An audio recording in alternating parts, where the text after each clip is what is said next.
very special Halloween commentary of The Witch. Oh, it is good to be back because even though we've been on a hiatus, it's just been really interesting times lately, very strange times. But we're back because we can't really resist doing a Halloween special because we love Halloween. And of course, joining me as always is my ever faithful Sean Wheeler. How you doing, Sean? Are you excited to do this movie?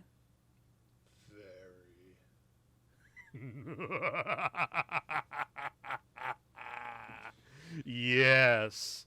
Oh man. Yeah. The Witch. I was actually really thinking about this because like I said, we've been off the air for some time, and I know you guys, all three of you, must have really missed us. um, but we love our loyal fans. Thanks for coming back. Absolutely. And we just couldn't resist doing another Halloween special. And I was talking to you, Sean, and we were like, "What the hell are we gonna do?" And I originally thought, "Oh, what about maybe like a real classic like The Exorcist?" But then, like at the last minute, I'm like, no, it's not quite right. I want to do that one a little bit later. I want to save that for a more primal time." But I remembered you turned me on to this movie about actually I think it was last year. You really turned me on to this one, which and I've since watched it twice, and I fucking love this movie because it's so different, Well, I mean, I would say it's different, but let me backtrack a little bit here. I really love horror films, but I'm also really picky about horror films. Same. It's like I can watch, the big blockbuster ones, like the slasher movies, whatever, they're fine. But the real horror hounds I know, they'll watch anything and they'll watch all the B movies. That's really not my vibe. That's not what I'm about. I like things that are, very unless you're drunk. Well, right? Well, if you're drunk and with a group of friends, that's a different story. Yeah, absolutely. But personally, if I'm looking for something in the horror kind of genre, I want something that's atmospheric, psychological, like really character driven. Yeah, but that kind of just like gets under your skin a little bit. I don't want to be afraid of this like supernatural boogeyman with a knife. Like, I want you to make me feel unsettled. Yes. And this is that kind of movie. Because there is not a jump scare in this movie. How refreshing is that? Well, you know what? This is my challenge to any would-be horror filmmakers out there. Watch your movie with no soundtrack. If you can't jump scare me without an audio cue, you're not doing it right. Yeah. Sorry. Yeah. I will Absolutely. fight anyone on that. Audio is not your crutch. Stop using it as such. It's supposed to be an enhancer, not the thing itself. Like, if what you're doing can't visually scare me without you, like, jolting my ears, get the hell out of here. Right? Because, the jump scare always felt like a cheat. Like, it's like tickling you to make you laugh at a joke. Like, that's just cheating. Well, right, and there's appropriate places for jump scares. Surprisingly, I'm actually like a fan, probably more of horror video games than I am of necessarily a lot of horror films. And there's a lot of jump scares and stuff in that, but it's because like they're not auditorily done, and they know you're so visually focused on this thing that it works really well, and it's done in a way where it's not like this jump scare is meant to, like, oh, now you're in peril. Like, no, it's meant to unsettle you because there's something else out there that you need to be worried about. Yeah. But honestly, I also want to know, because you actually said you saw this in theaters. I didn't. I actually caught this on Netflix about a year ago because you actually recommended it to me because I'm like, oh, Sean, I'm looking for a really creepy, slow burn horror movie for Halloween because the wife and I were just having like a real quiet stay at home Halloween that year because COVID was not our COVID. friend. Yeah, it was. Yeah, it was COVID. So I'm like, and you recommended this, and I'm like, oh, really? Because I'd seen the poster, I'd seen the trailers, and I just wasn't impressed. Because like all the stuff that I had seen was, it looked kind of like Blair Witch and Sinister and The Conjuring and all that stuff. Just look, I'll probably watch those movies eventually, but for the most part, most modern horror movies just don't really grasp me the same way that they do in they did in the 70s and 80s.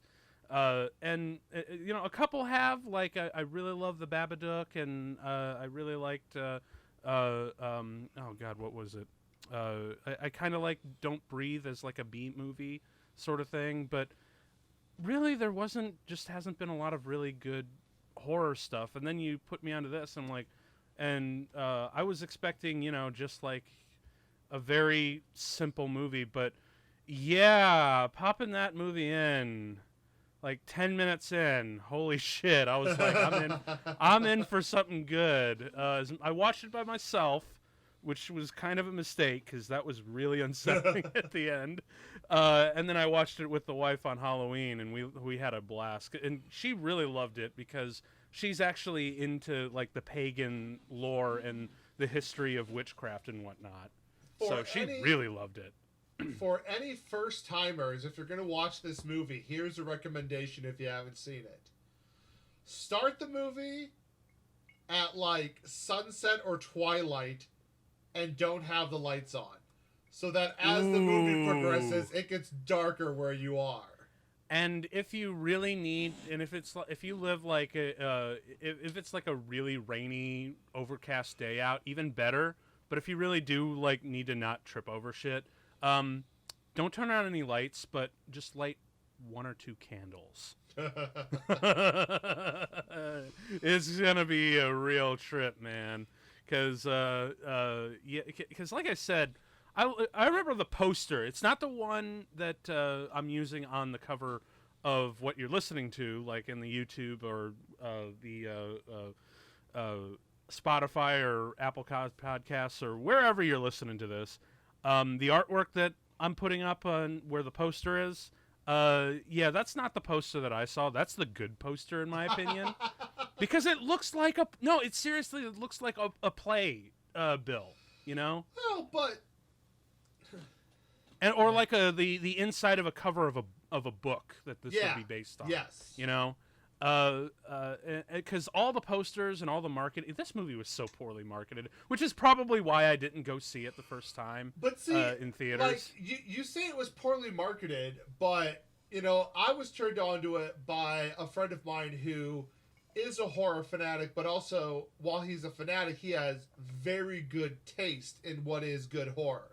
Like he'll watch mediocre horror, but he has and actually he has joined us before. He joined us on the Mortal Kombat commentary. Our friend Sam Audio Flash. So he turned me on to this, and I was like, yeah, let's go see it in theaters. Like he's recommended this movie, and do you know what my instant takeaway was? Like, I mean, I was hooked from the beginning, but like honestly, within 20 minutes, I was just like, who is this actress and why haven't I seen her before?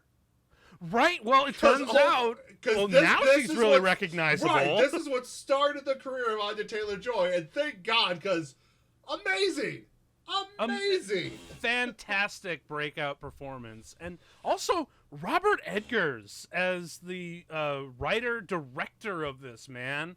Like, what a first home run, man. Because honestly, this feels like he honestly is. Well, he's clearly a student of Kubrick, like many great modern film directors are.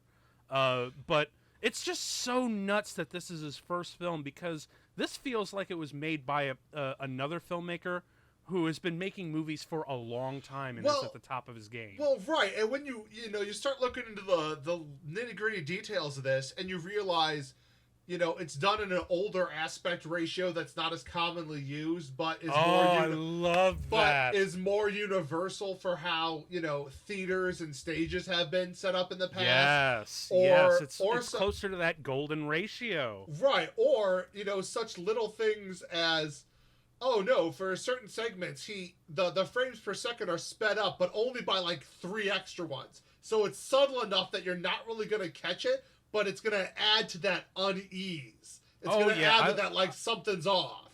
I really love when filmmakers screw around with that. Just tiny little things to make you uneasy, or to provide this almost hyper expressionist realism. You know, like I remember, you know, some sequences that I know, like for instance, like Brian De Palma, the ending of Carrie. You know, it's minor spoilers, but that end sequence that was, you know, very dreamlike. They shot that in reverse, so it felt even more strange and whatnot. So I love it when filmmakers, you know, run things in reverse, do mess with the shutter speed, or play with the speed of the actual film, either undercranking or overcranking. The whole thing is there's all sorts of these little tricks of the trade that really can heighten a horror film, and I think the fulcrum of what we're getting at is these are tricks that are not done on the computer. No, it is 100% in the edit. Exactly. Well, it's in the edit, and it's in the film making itself process, you know, and I think that is very important because, you know, kind of what we're harking back to before. I think a lot of modern horror films have started relying too much on computer generated graphics. You know, that's why I really appreciate it. I understand it's comedic horror, but you know, when they did the you know, the Ash vs. Evil Dead TV series not long ago, I love the fact that as often and as much as possible they were like practical effects, practical effects, practical effects. Yes. Because though, I mean, you're always going to have a better time with practical effects than special effects. Now, I'm not saying it's more you can't blend them together, because there's definitely times where you can do some really cool stuff and that blending is awesome. But, I mean, if you're just ignoring practical effects for special effects, you're wasting everyone's time. Yeah. Although it's funny that you mentioned that. Yeah, that's kind of stuff is in the edit, and there's no real special effects or visual effects really to be needed to pull off that kind of sense of unease or that kind of effect on the mind. And that's funny because this is an entirely other podcast, but I love the fact that people are so out of tune with that. Even in the Academy, that Tenet got, Christopher Nolan's Tenet actually got nominated for an Academy Award for Best Visual Effects, when 99% of the effects was just the editing. Well, I mean, there you go, though. Oh, man. That's going to be a whole other podcast. But anyway, are there any other things you want to say before we get rolling? Because I think we've done a fairly solid introduction here. Awesome. Well, in that case, now, if I'm not mistaken, the film is available on Netflix, isn't it? I am not aware of where it's streaming right now, but I could find out. But it might not be streaming there by the time you get around to listening to this. So that's always true, because the streaming wars are always ongoing. But I actually saw this last year, as of this recording, on Netflix. But who knows? But either way, if you have like just pick up a copy of the Blu-ray, because damn it, films like this need to be supported, right? Right now, I think it's only on. Fubo Showtime? and Canopy. Okay. Well, I never. And Showtime and DirecTV. Like, it's on several. You know what? Truth be told, I should say that anytime we start one of these, is like the internet is a vast place. Look, there's always going to be a streaming place for something like this. Right, and let me be honest, we have no sponsorships of any kind, so obviously this is not promoted. Just go to justwatch.com, type in whatever you're looking for. It'll tell you if it's streaming on something you have. Yeah, or like I said, if anything, pick up a copy of the Blu-ray, because holy shit, this movie is amazing. And masterclass filmmaking needs to be supported like this. Right, you know, add this to your library. Or if you could find, you know, a digital copy that also has this, you know, the special features. That's too. I understand a lot of people have done away with physical media, which is fine. But you know, if you want to, you know, do something to throw some support out there and also get the nice special features. Absolutely. I've been saying this for a long time. The special features on that second DVD, Blu-ray bonus disc, that's your film school. Oh gosh, seriously. I know people working in the industry, and it's hilarious how many of them are just like, can list the movies that's like, just watch the special features on these movies, and that's film school. Like, you don't need to go to film school. For real. Buy these 5 DVDs, watch their special features, go make a movie. Then get a hold of a camera and a small crew of your friends and make something. Whatever it is, just make something. Preferably not slackers. Maybe Clerks, but not Slackers. All right, so hopefully by now you, after us talking all about this, you got a copy, it's queued up, and you're ready to go, because we've got a copy, it's queued up and ready to watch, so hold on to your hats, because here we go in 3, 2, 1, click. And, of course, one of my favorite studios right now, A24, man. Yeah, my God, these guys are... Well, these guys are kind of the... go ahead. Well, the kind of stuff A24's putting out now is like, oh, it's like Focus when Focus was good. Or, actually, you know what it really reminds me of? United Artists. From its heyday. But I don't know that United Artists, I would ever call it like so much independent as just British. Well, no, they had quite a bit of independent stuff like that. They were the ones who financed Rocky. You know? I mean, I'm not saying that they didn't do independent stuff, but it was also just much more like, hey, we're British. Okay. Even though it was, you know, founded in America. But look, semantics all you want. I just really miss just from a producer standpoint, I miss UA. That's all I'm saying. But here we got our title, and I love the music. Seriously. And, you know, the fact that they went with the VV because W was not common in that period of time. Yes. And you know what? You know what's another really great aspect of this movie? Not just the shape of the movie, but I for some reason, I just love it when the very opening shot of a movie, when it just goes from black and cuts, and it's a portrait of our main character. I don't know why, but I really, really love it when movies do that. You know?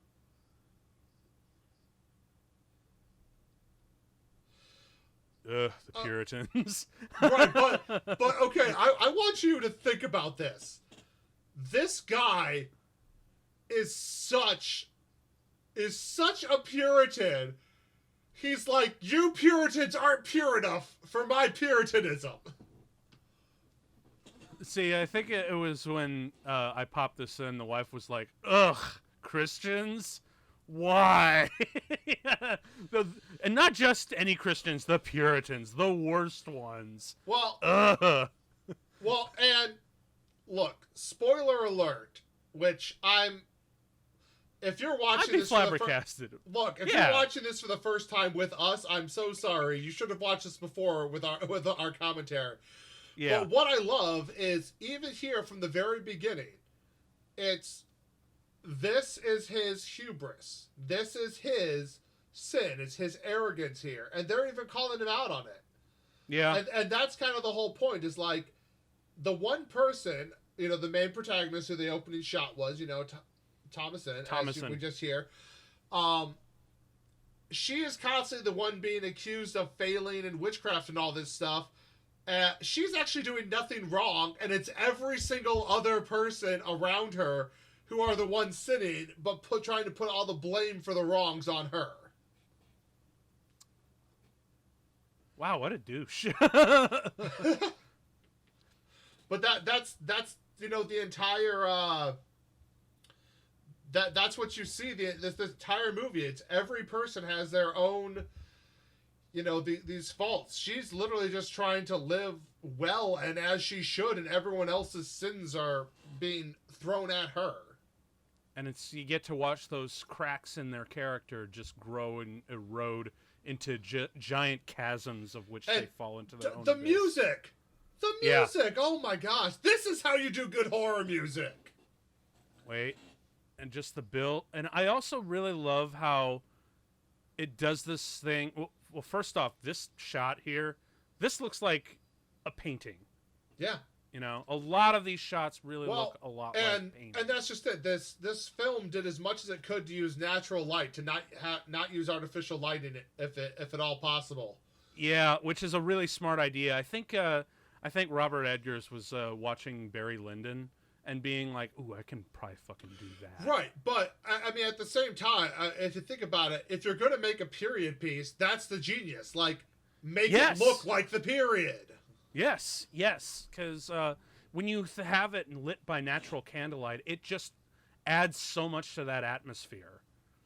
And my God, that atmosphere with the music. Because that's another thing that I think, he was taking from Kubrick is the really creepy choir music from 2001. Because honestly, I feel like if Kubrick was alive today to see this, he would have been really, really impressed by this movie, I think. Because... Well, I mean... yes? Kubrick adapted one of the, most beloved Stephen King film adaptations of all time. And Stephen King watched this movie and was like, that creeped me the fuck out. Yes, I remember. It's good when Stephen King's like, yeah, this movie's fucking terrifying. I think that was... similar to what happened that made me want to go see The Babadook, because William Friedkin was like, yeah, The Babadook was like one of the first horror movies that of this new generation that legit scared me. Which I'm like, ooh, if Friedkin was creeped out by it, I gotta check this out, man. So I guess there were probably a lot of people who read that tweet by Stephen King were like, really? Stephen King thought this was creepy? Cool, let's go check it out. And also, can we just fucking appreciate that this is using the authentic syntax of the time throughout the whole movie? Well, not only that, but, the director dug through the historical records and journals and stuff to try and portray, like, the incidents in this movie as closely to actual incidents that were recorded in history, whether or not they actually happened, but ones that were accused or purported to have happened. It's striving. This is something that I really love that period pieces do. Any period piece, not just war films, but they strive for not exactly accuracy, but they strive for the authenticity. Yeah, And this part, this is where you really get set in to how fucking creepy this is.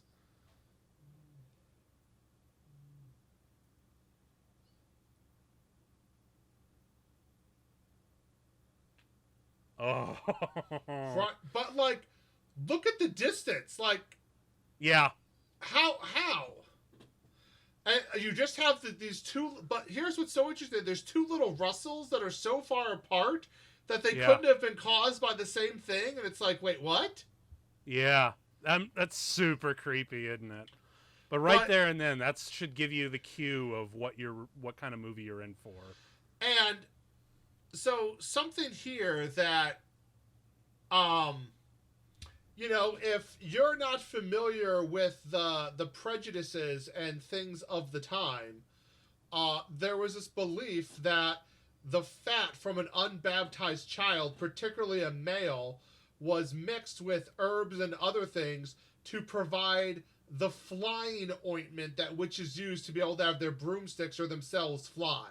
Yeah. So, like, there's literally a reason, like, that they chose this whole sequence here. Yeah, but like, if you don't know that, they don't explain it to you. So it's still super creepy. But if you actually the fact that it's rooted in the history is cool. Right, and it's like, if you know that history, it's even more like, oh my god. And see, now it's like a mortar pestle kind of thing. Like, she's clearly making something from it. Like that's what it's supposed to be. It's like that ointment. Don't you love that? I love it when the music is blended with the actual when the diegetic and the non-diegetic sound blend.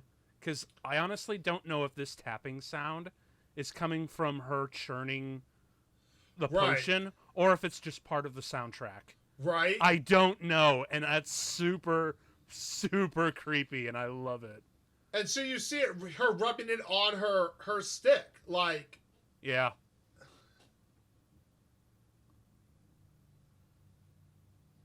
You know, a real testament to this movie is that it really captures the feeling of Francisco de Goya's black paintings that he did later in his life. Because this shit is just... I can totally see, like, Goya's artwork being in a gallery with this music playing.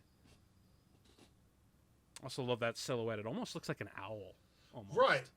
And, like, you're not even sure, is that her flying? Like, obviously now, like, yeah, for sure. But, like, when you first watch it, like, I don't know what exactly is that. Like... Oh, man. Ambiguity.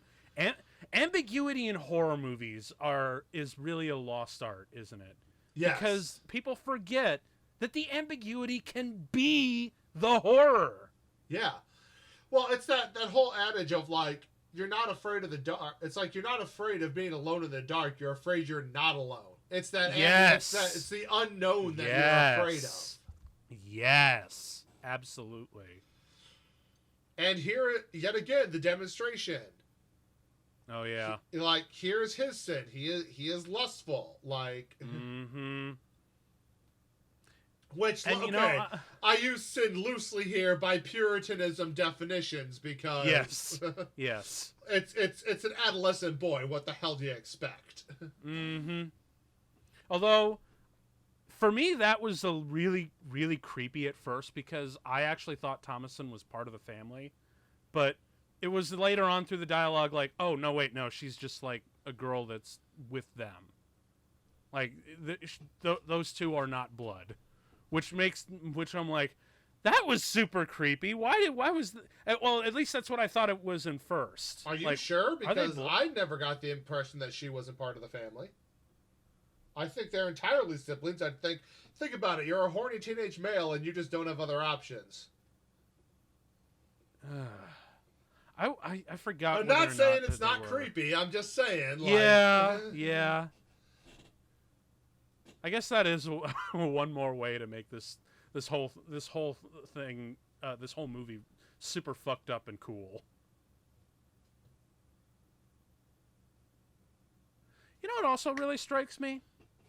This movie, apparently this was like a $4 million movie. This is a super cheap movie.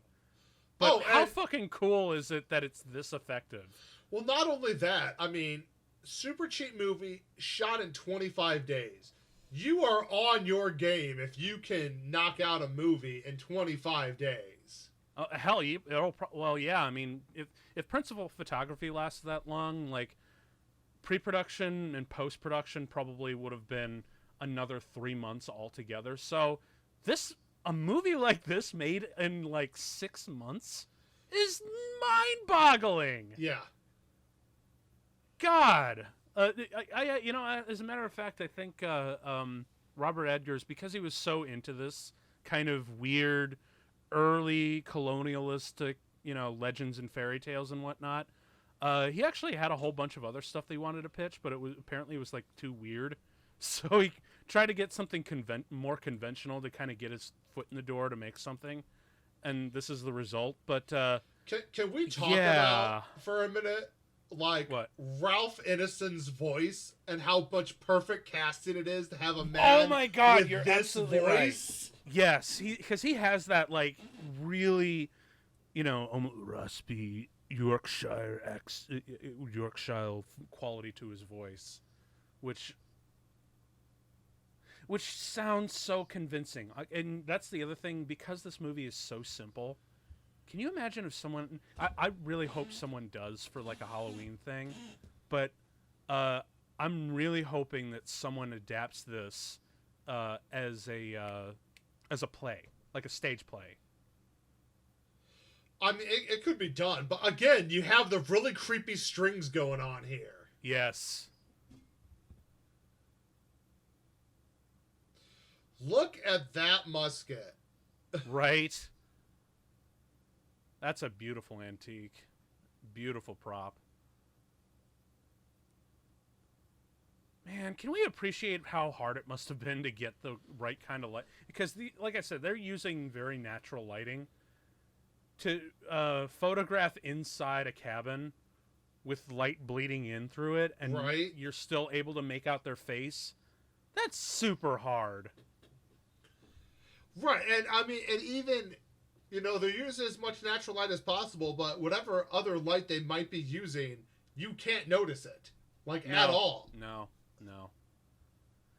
And of course, you know, we mentioned Ralph Ineson and Anya Taylor-Joy's performances. They are probably the standout ones, but honestly, I really don't think Katie Dickey is the wife gets enough praise, because she's the one that I really feel for in this movie. I mean, I don't know. I feel very bad for Tomlinson, just because what does she do? But she's just a witness, honestly. Right, but what I will say is that I don't think anyone in this movie does a bad job. No. Even the kid, Dude, even the other kids, all the kids. Yeah, that's true. Very true. I guess that really just stems that there's a really, really talented dude behind the camera. Right. Because, yeah, it seems like this guy is probably one of the better new talents of today. Did you see The Lighthouse? I'm curious. I have not yet. I haven't either, because it's definitely it's been on my list, because I hear Robert Pattinson and William Dafoe are freaking fantastic in that movie. And of course, I'm also really excited to see what he does with his new epic called The Northman, which apparently is he's working on now. So, yeah, anything that Robert Edgers works on, I'm here for.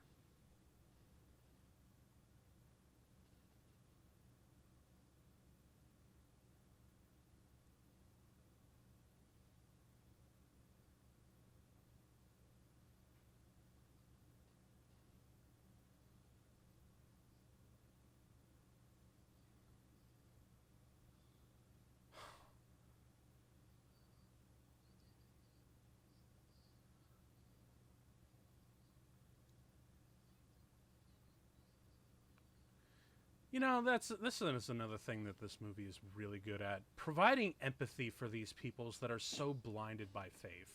Right. Because I think it's all in the eyes and their performance. You weirdly have empathy for these people, you know? Right.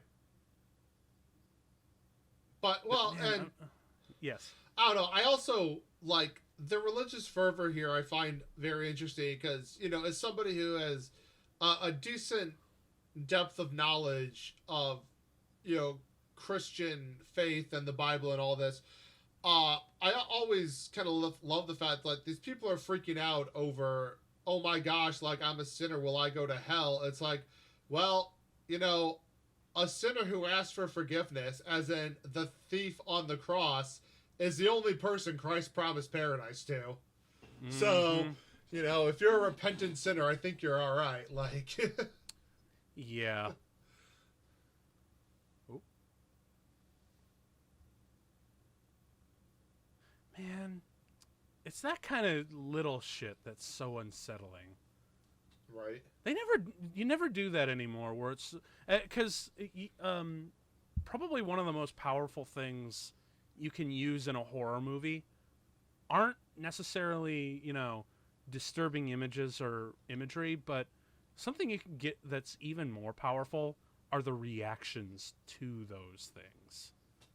Like lingering reaction shots and the very powerful shot reverse shot effect in horror. Shot reverse shot in horror is almost like a lost art these days. You know? Get that rabbit! Get that rabbit!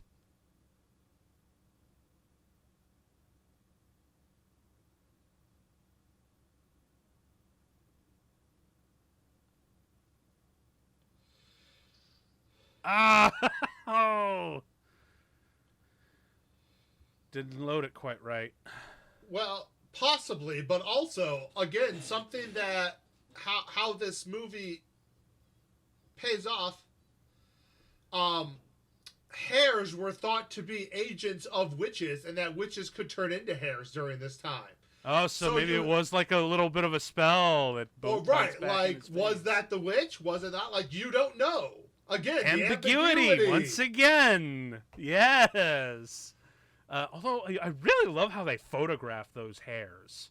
You know. Yeah. Because if it's photographed wrong, it could come off as, oh hey, cute bunny.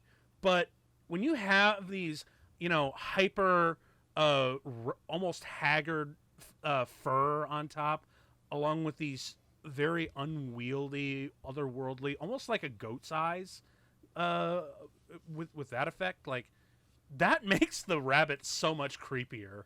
And speaking of goats, the Black Phillip, wasn't it apparently like a bitch and a half to train that goat on set? Because I remember reading up somewhere that he's like, oh, was there any like weird things that happened in this movie? Like, was there any creepy things? He's like, no, not really. What about the animals? Were they hard to work with? Oh, it's just like all of them were pretty easy to train, but that goat was a real bastard.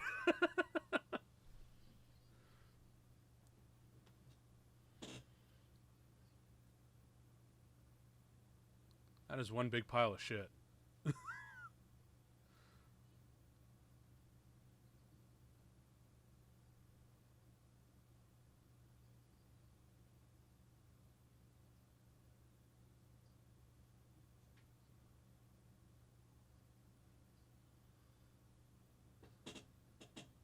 Damn, she's really cracking the whip.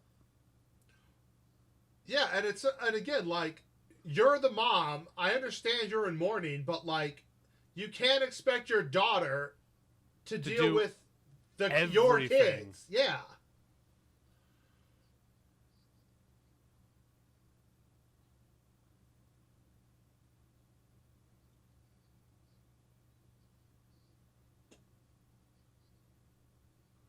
Shut up, Thomas. Shut up, Meg.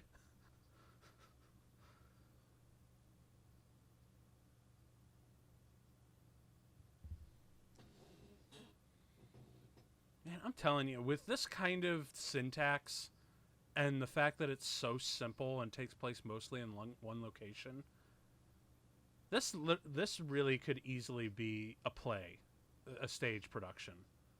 Like, I even had this cool idea of when the baby's snatched, they just place like a little baby doll in like the thing of blankets, but then they have underneath the stage pull the baby into the sheets as Thomason's got her eyes closed so it disappears. Like, how cool would that be? Like, just I feel like this would be a really great stage production. I would love to see someone try to adapt this. I'd adapt it myself, but I don't know. Sadly, most of the theater people that I met in college have scattered long into the winds or are no longer theater people just because, the 2020s have just been a bitch.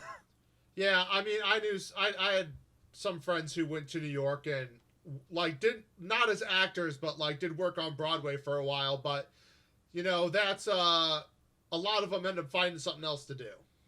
Yeah. A lot of people tend to. I've seen some critics complain that, oh man, this film is really drab looking, like the color a little. They're Puritans. The color is a little bit more too sucked out. But you're right. I'm not quite with that. I've always felt that the desaturated looks of this film fit because you're right. They're Puritans. The color is kind of sucked out of this place. But the cool thing is that to me it always because it's so low colored in a lot of these shots, the weather is overcast and never sunny. Very very diffused lighting, diffused natural lighting. I always get that impression that it's very cold out. Well, yeah, and that's just it. They're heading into winter. It's fall. It's fall in New England. Like, guess what? Overcast is normal. Yeah. Well, I'm just saying the images, it makes me colder than what probably is actually presented on screen. Do you get what I mean? Like the visual color palette and the tones, it makes me feel cold. Like if I were to step in that water there, I feel like it would be ice cold. Yeah. But that's just me. And in a weird way, I think that suits the story.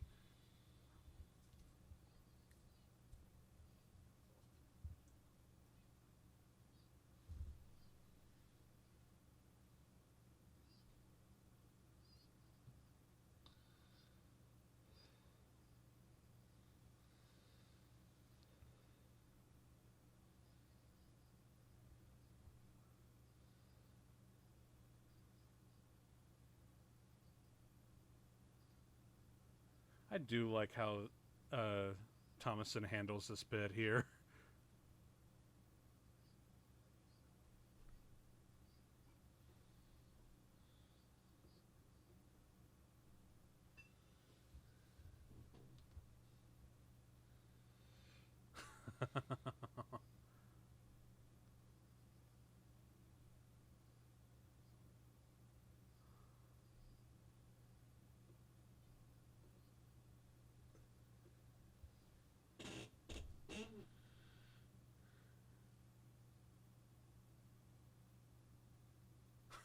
She's freaked out now.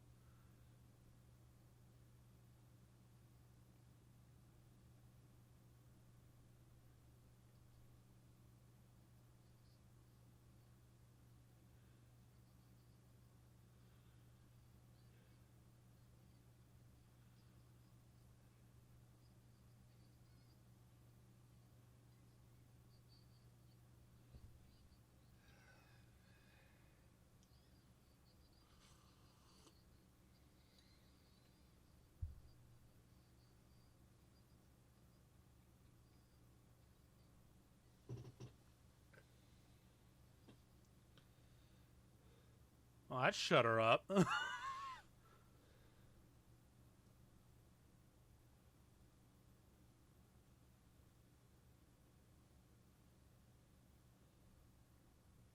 Was it though?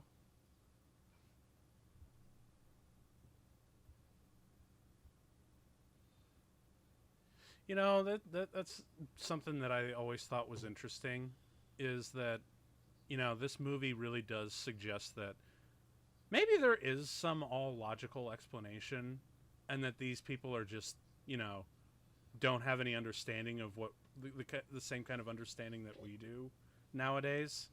But I'm curious, Sean, outside of the obvious supernatural stuff that they talk about and what's presented,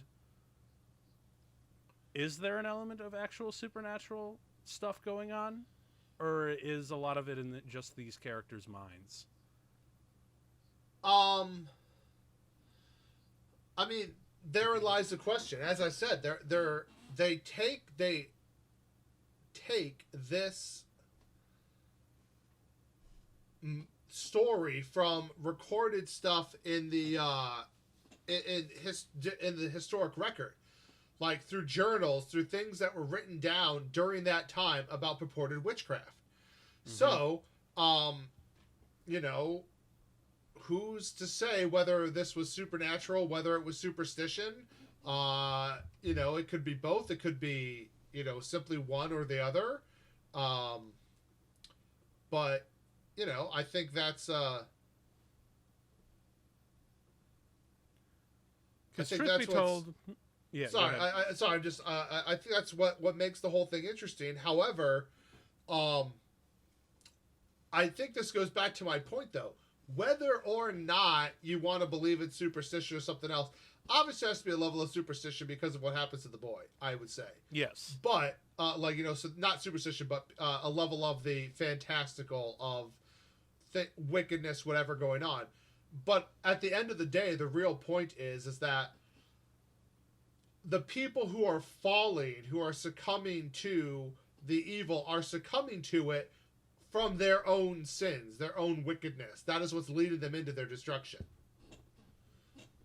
Like, yes, the baby was innocent, so that's negated. But, you know, it's like, right here, the mom just wants to accuse her of thievery that has not happened. Yeah.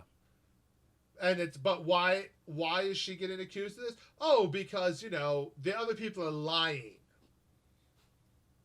A lot of he said, she said bullshit going on. Right. And where the father just wants to live, you know, independently on his own. You know, actually, I wonder, how many of them are there? Let's see. 1, 2, 3, 4, 5, 6. There's 7. 6 of them. Well, there were 7 if you include the baby. Oh, man. You know what would have been a really interesting... Just because of how you've mentioned how each of their downfalls is very loosely based on their sins. Man, how fucking perfect would it have been if each of them was tied to one of the 7 deadly sins?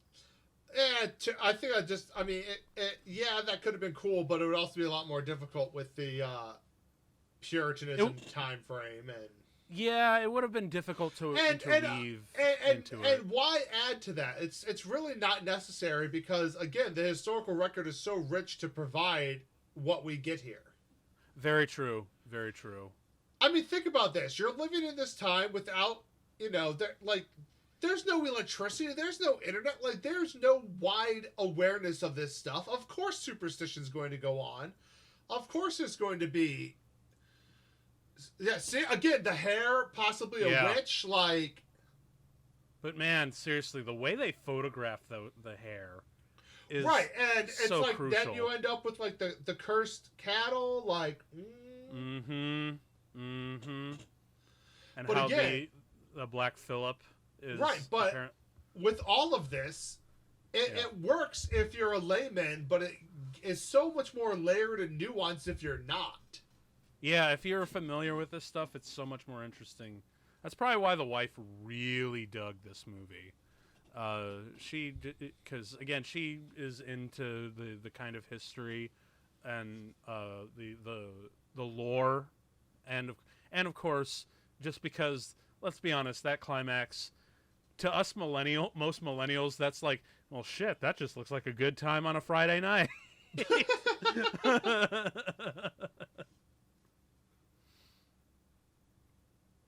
Yeah, man.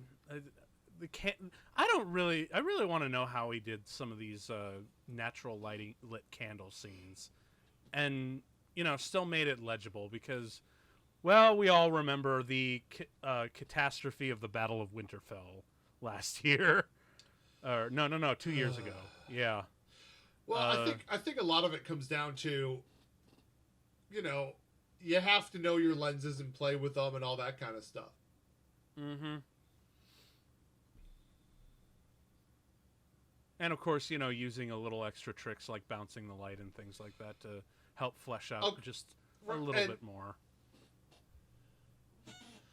And this right here, it's like, oh, we're in these circumstances to humble us. Well, had you humbled yourself before the judge, you wouldn't be in these circumstances.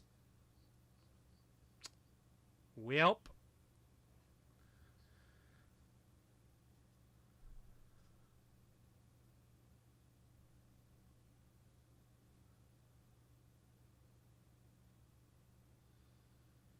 I also really love the fact that, you know, because especially in most modern movies, not just horror movies, but movies in general, there's always so much coverage that film productions tend to use, where we have to cut from over the shoulder, back and forth, shot, reverse shot, this and that. This scene takes mostly place in one shot. How nice is that? But I suspect that it's because this movie was such a tight production.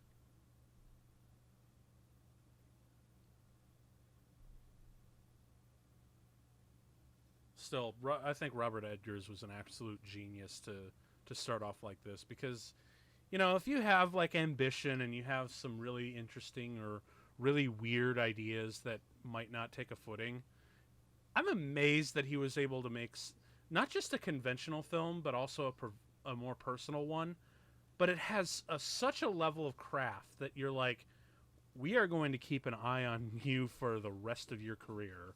Right. Because, well, you know, honestly, it reminds me. You want to talk about strong first films? I think it's probably the strongest first film I've seen from an independent director since Pi. oh wow, yeah, yeah.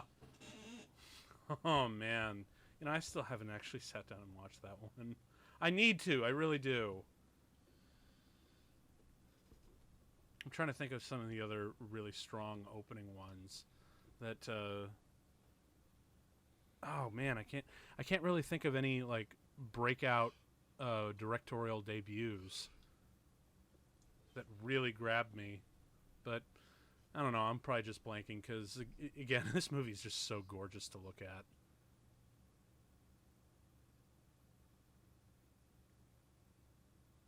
I forgot because I remember they had the goat, the pig, and the chickens, and some of the cattle. But do you remember what happens to the horse? Or doesn't it just like run off or something? 'Cause I forgot I straight up forgot they had the horse.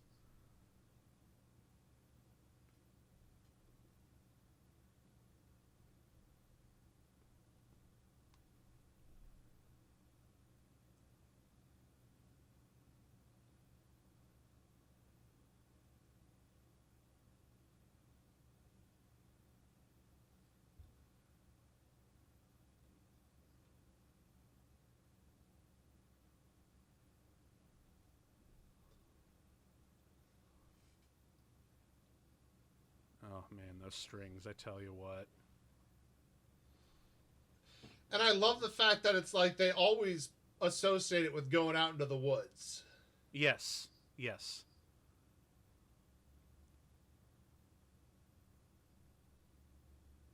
Hey, brace of conies. We're having some stew.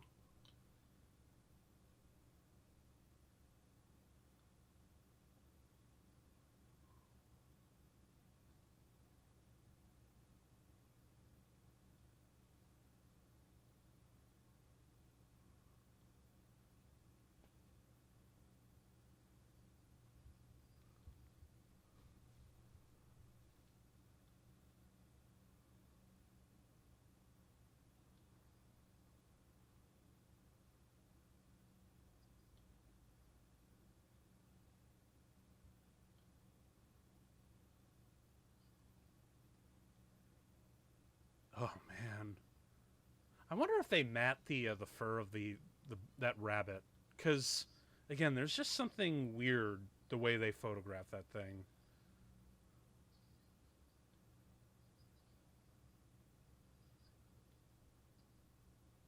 And this is why you wear a helmet when you ride a horse.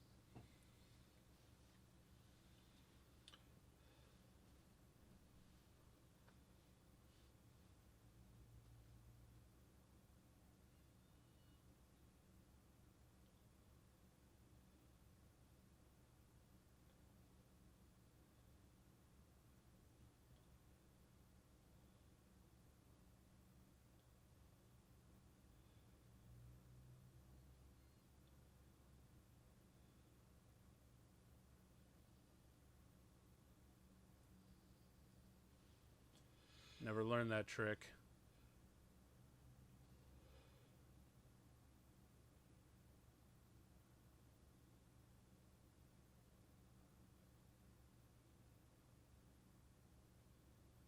I don't know what it is, but there's something weirdly just unsettling about a child with a giant firearm, lost in the woods and scared helpless. I mean, I think you could have just stopped it. There's something unsettling of a child with a giant firearm. Yeah, really. Oh, not the dog.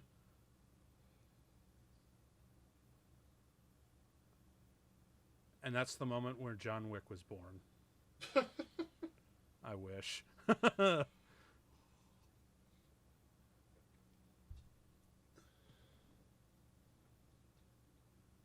It's nice to see that she woke up fairly well and off, and not with like a giant bruise or gash on her head.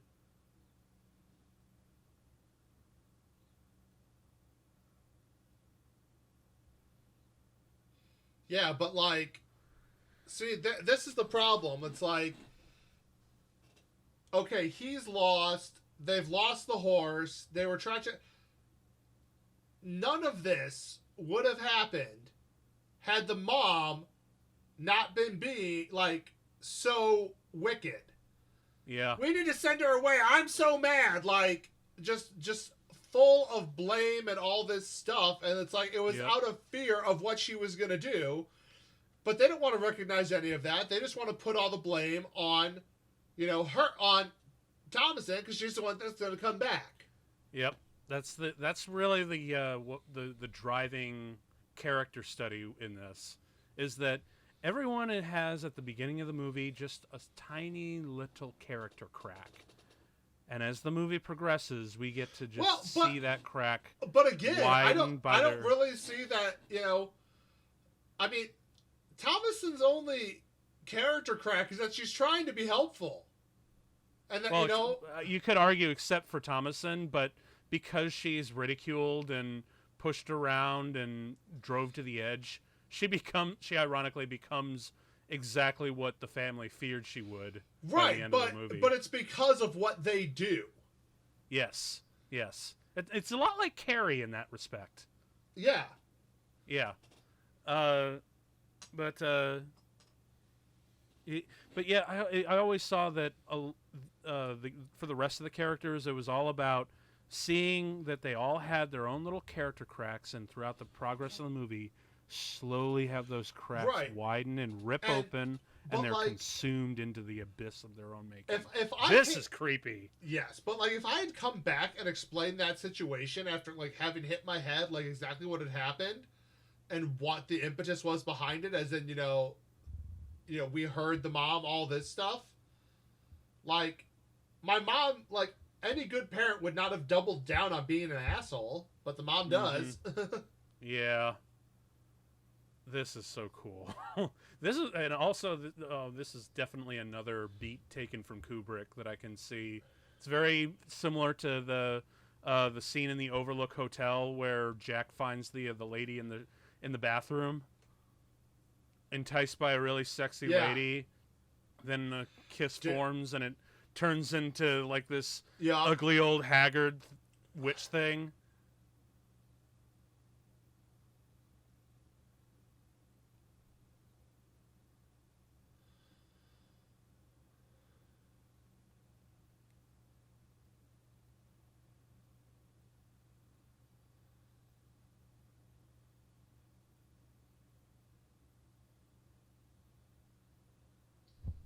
Oh, that's cool. Love it. Yeah. Love it. It's oof. Oh, you've got to really. I bet that kid was probably really happy about that take. Just like I get to have a nice kiss with a gorgeous woman on camera. That's really cool.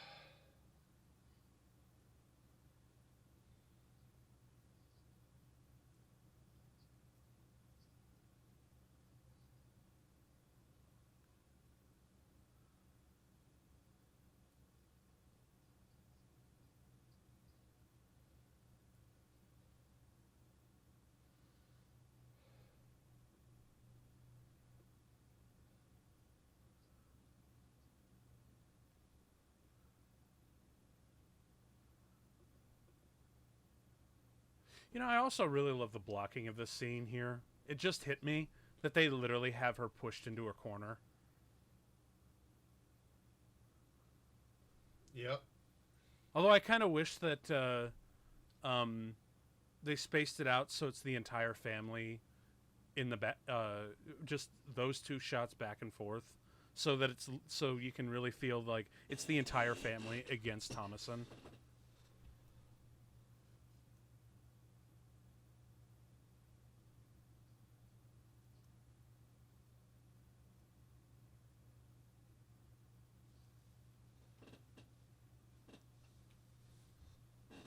And once again, letting his pride get the better of him.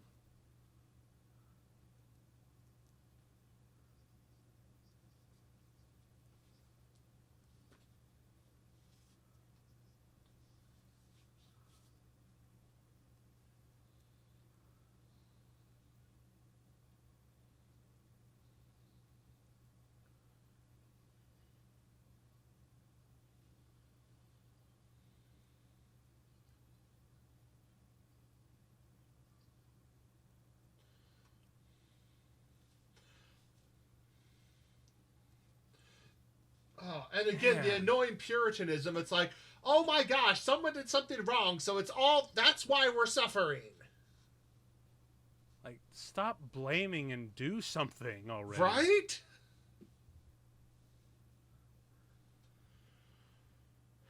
Still, what I really just I don't know if it's me, but and it just might be the syntax, and because I'm so used to seeing Shakespeare on the stage, but I really feel like this would be an amazing theater production, and I don't know, even I feel like that weirdly enough their performances feel more suited to the theater than film.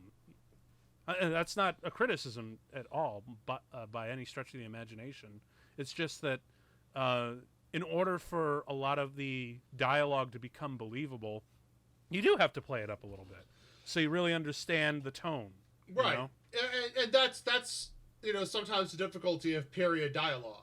Yes, especially when it's played this straight. Oh, I love this shot here.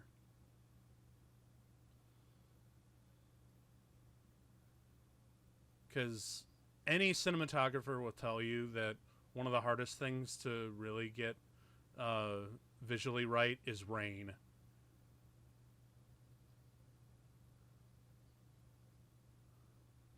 Oh, what did they do to him?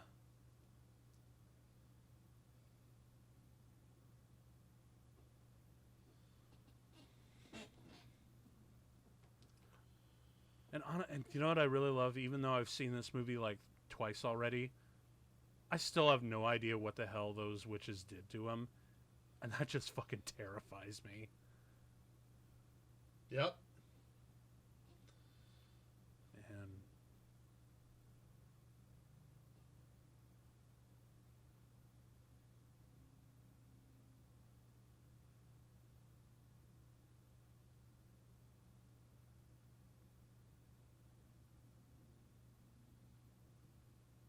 And I'm actually, just because it's kind of in the same period and it's on a slightly similar but not really subject. But can you imagine if The Crucible was shot this way? Yeah, because have you seen the film adaptation of The Crucible? Oh yes. Yeah, it's super good. It's hard to go wrong when John Proctor is played by Daniel Day-Lewis. Right, and the reason I've seen it is because I'm a big Daniel Day-Lewis fan. So. Oh yeah, I actually saw it in high school because we were actually reading it for our literature class. Shots like that of just the father looking. Oh my gosh, just yeah. And by the way, for anyone who has ever dealt with chopping wood by hand, it's work. Yeah, but the insanity of doing it in the rain, because your wood gets soggy, this becomes very hard, and the fact that it's raining and he's splitting them like that, this is a demonstration of how frustrated and angry and enraged this man is. Yeah.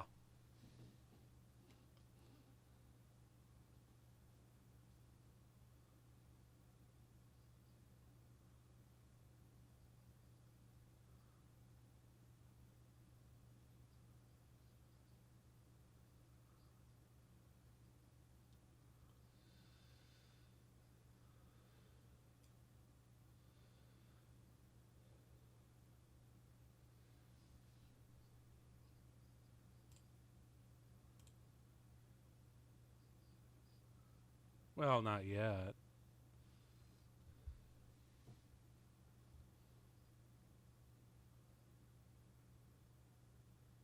Oh man, that's so good.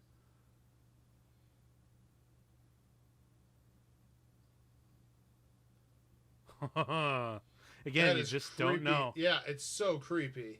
You just don't know. Is that goat just kind of sick? But you It's all in the also timing. and you also have to wonder though, like how many times did it take to get that shot right with the kids there, and with the way they had Black Phillip looking like Yeah. almost Yeah. like insinuating. Yes. Yes. But yeah, again, one of the most crucial elements in any horror movie, it's your reaction shots.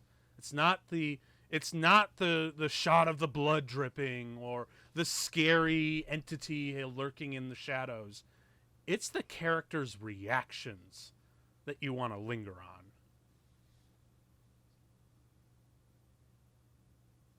And it's usually even better if you focus on them with utmost silence.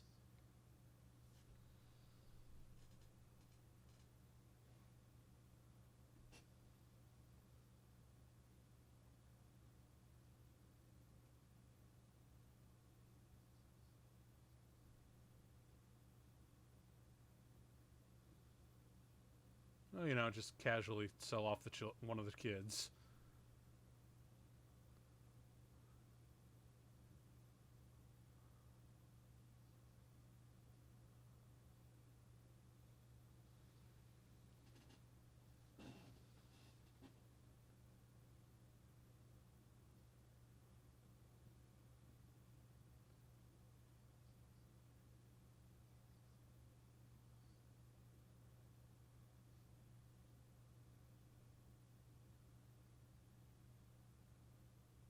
A very astute question, because I still don't know what she really wants to do other than just to shift the blame.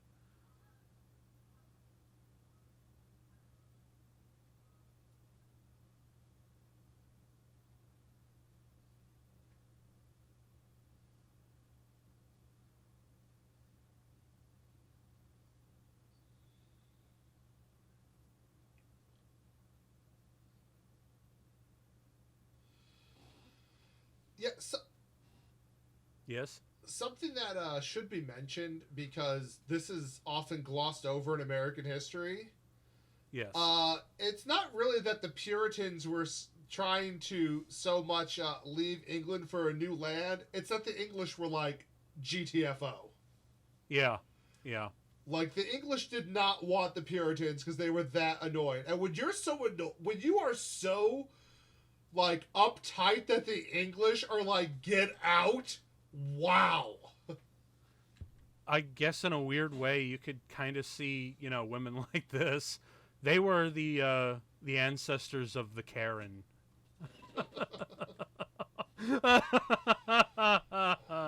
I'm actually gonna. I'll say I'm gonna have to make that post later on. Oh shit!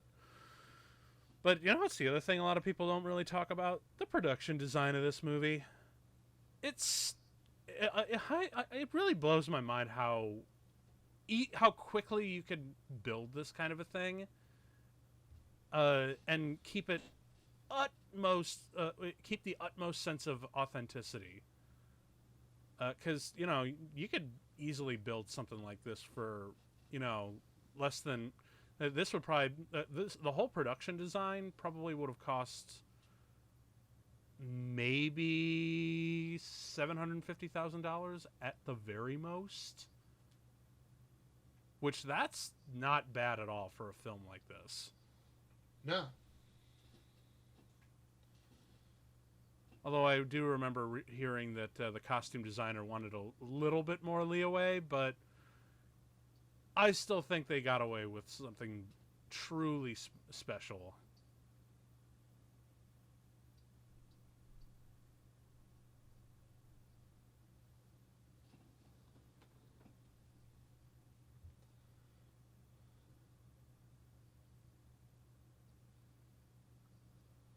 Oh, what's going on?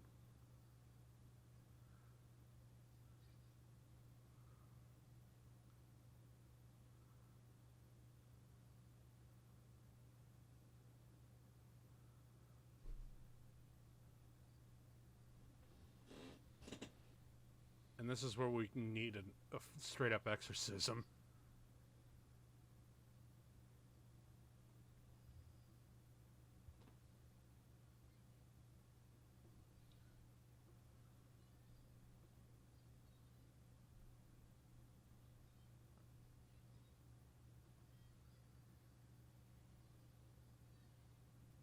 This is where the movie gets really intense.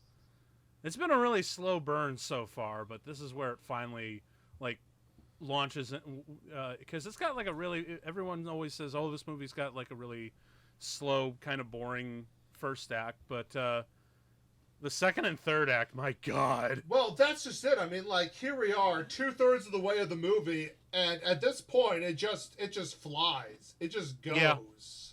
Yeah.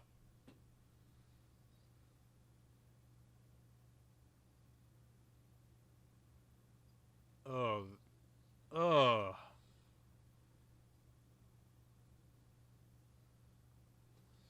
And there it is. It's an apple like he had lied about. Yep.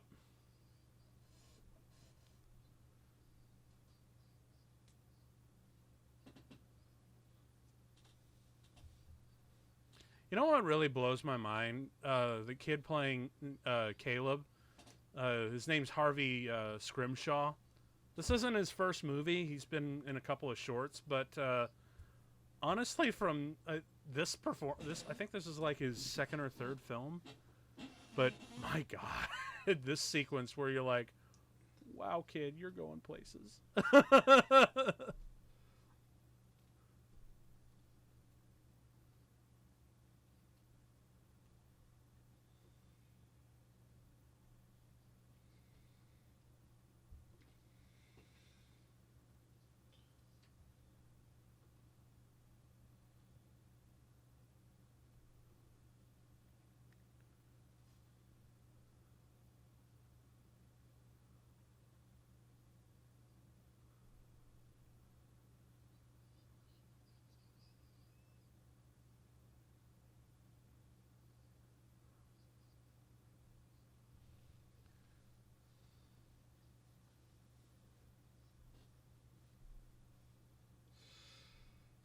And again, something here, if you know the historic lore, it is said that witches could not recite the Lord's Prayer. That they could not recite the whole thing. They were unable to. So at this point, you are seeing that those kids are, in fact, witches at this point.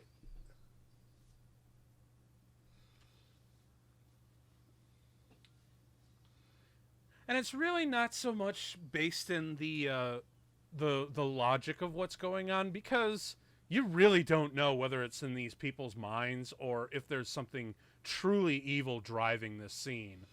Well, no, I think, look, the whole point is that, yes, something evil is driving it. But you don't know how much is also steeped in their minds, because who really knows? But it doesn't matter, because they know how to really build what an assault on your senses this scene is.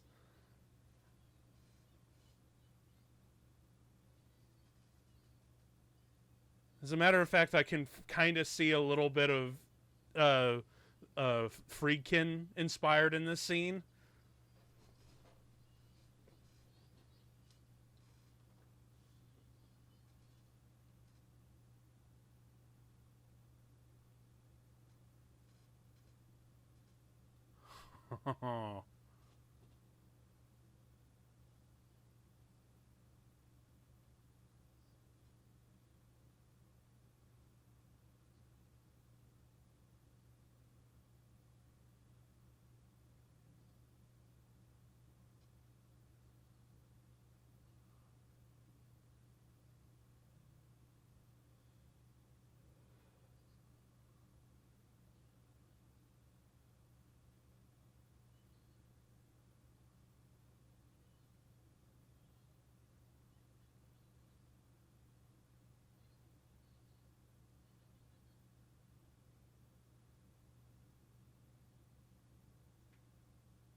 Jesus Christ.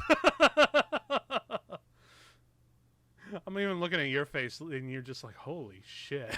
It's such an intense scene, and it's the way so that they play visceral. that in just one close-up.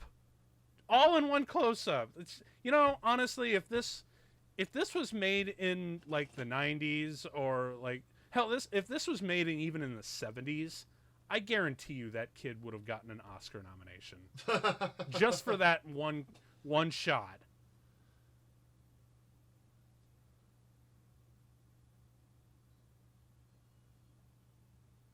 I'm actually kind of shocked that there were no Best Supporting Actors nominated for this movie. I don't think this film got the attention it should have from the Academy. No, it didn't. I mean, a lot of the film critics, they loved it. Like the critics, they friggin' loved it. And another thing that I think kind of hurt it, at least awards wise. I mean, it really didn't do so otherwise. But it was released in mid-February. Wow. So this is like right around the time where they're gearing up for the Oscars show, and the last place you would ever want to release a movie for the Oscars. If you want to win an Oscar, you usually want to release it around Christmas time. Yeah. November, December is the Oscar bait time. Yep. Otherwise, it takes quite a bit. You really got to blow someone away to get nominated for an Oscar, and just about at any other time. Well, and you also have to campaign. Yes, yeah. Which, in all fairness, this movie just did not have the money. No. I mean, it never was set out to be anyway, which is just fine. But, oh, man. Although it would have been amazing if Anya Taylor-Joy got a nomination. Yeah, but I think the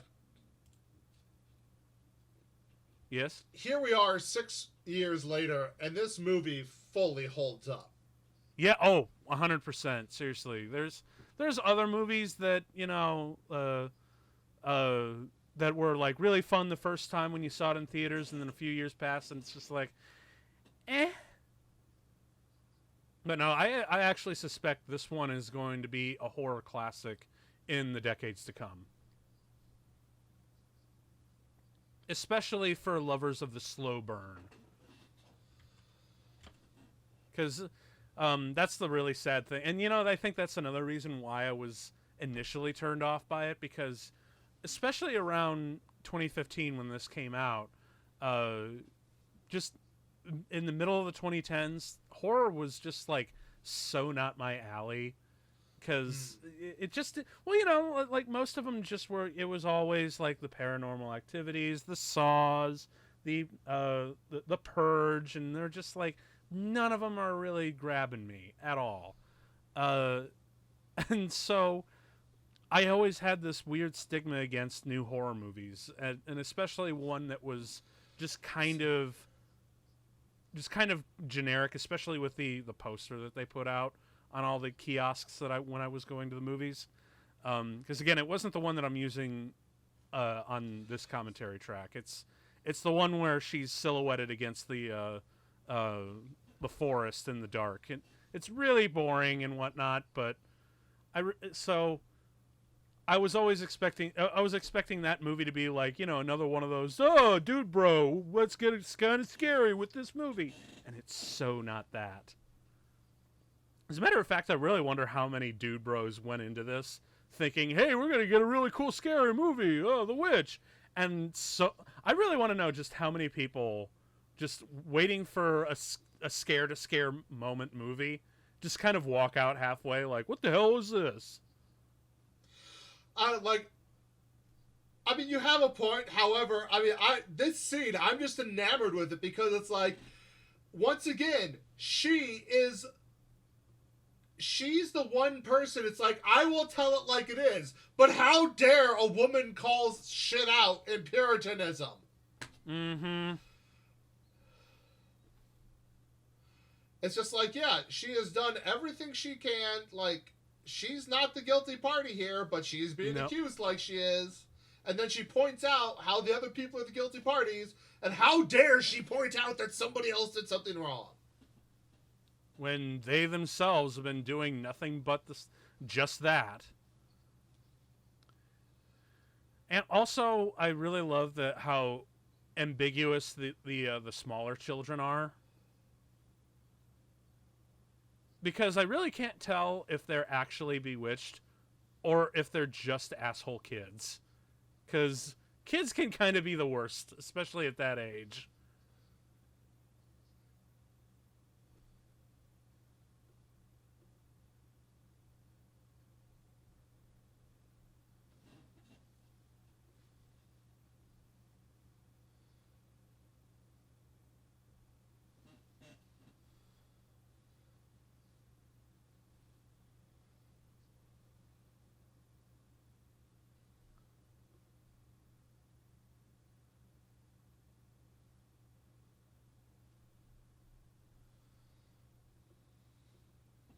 Nothing.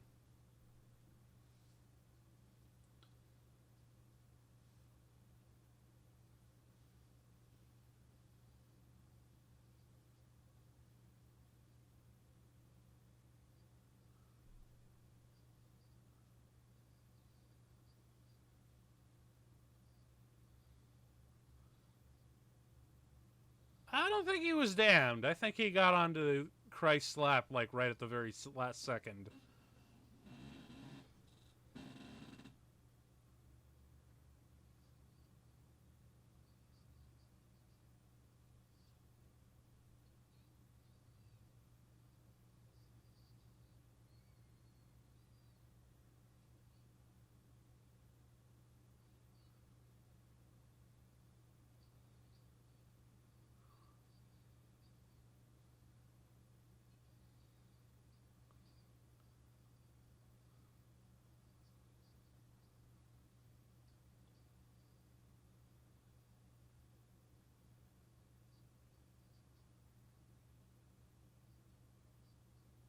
Well, that's one hell of a timeout.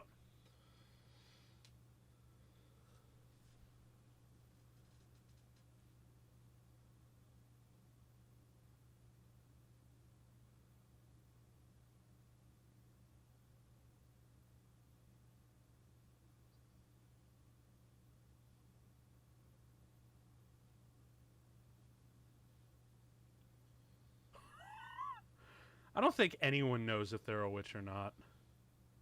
Oh no, those witches in the woods know they're witches. Well, though they do. I'm talking about the people in this room.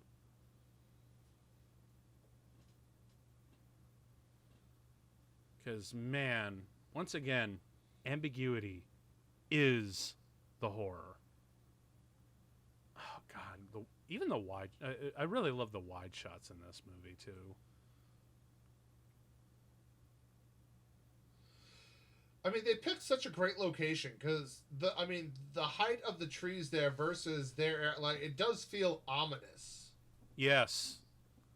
And also, is it me or does that forest like it would feel like it was actually getting closer and closer throughout this whole movie?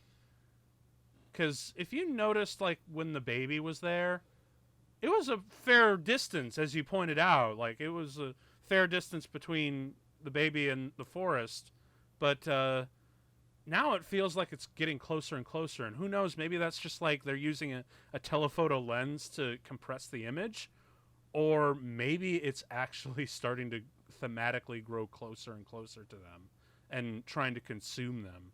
Because, you know, the whole story arc is it has like a very loose nature versus civilization kind of theme going.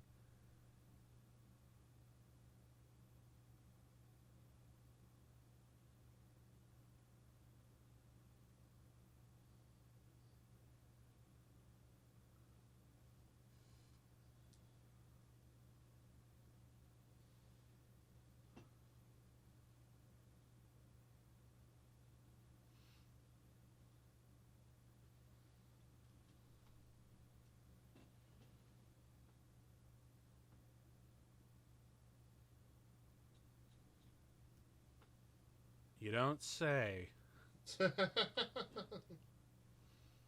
Yeah, you also mentioned the really nice location. Didn't he actually want to shoot in the original New Hampshire colonial area? I'm not sure. I thought it was actually done in Canada. Yeah, well, I think that's what happened was that he originally wanted to shoot out in the real locations of the colonial areas, but because of taxes, it's just easier to shoot in Canada and whatnot. And they had like a whole bunch of trouble, so they had to go out way in the middle of the boonies to get the right look that he was looking for, and that just added so much to the atmosphere because you really did feel isolated. Yeah. And truth be told, I think it really works for it because a lot of the colonial areas, I mean, you're basically out in the outskirts of New York City and Washington D.C. out there, so Yeah. it'd be really really hard to get that sense of isolationism. For sure.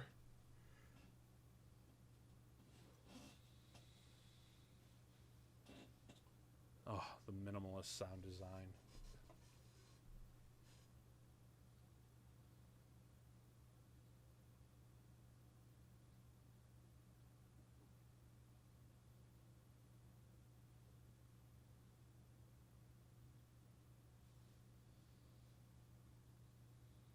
Oh, yeah, this is the part that really creeped me out. I mean, that whole the boy's death was intense, but for me, I think this might be the creepiest scene of the movie.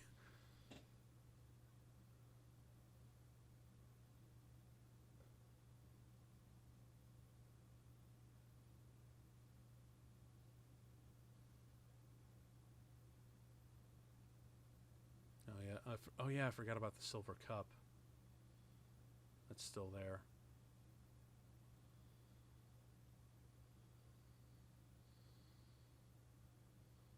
Ooh, that is creepy. You know what else I really appreciate about that is how reserved that is. Do you know how easy it would have been to like, make his eyes black or blood red or something Yeah, but something we've seen. Well, I'm glad that that kind of uneasiness and that level of creep factor is downplayed just so you can really focus on the character.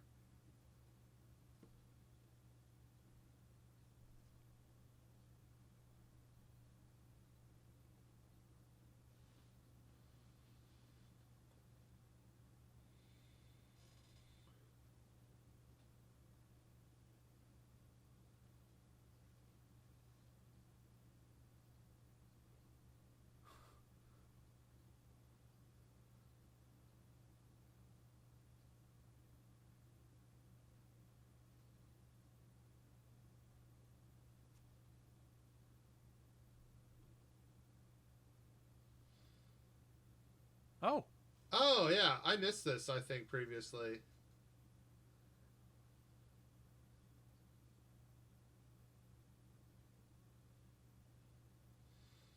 Ah, yeah. So that's the got it. right, right. That's how she falls to the witch is by to the devil by temptation of her lost children.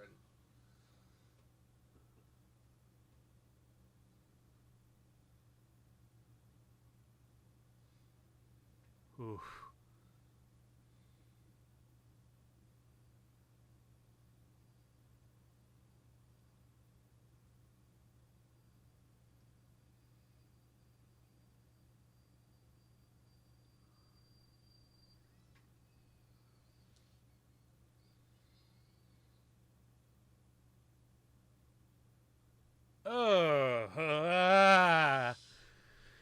Oh, God.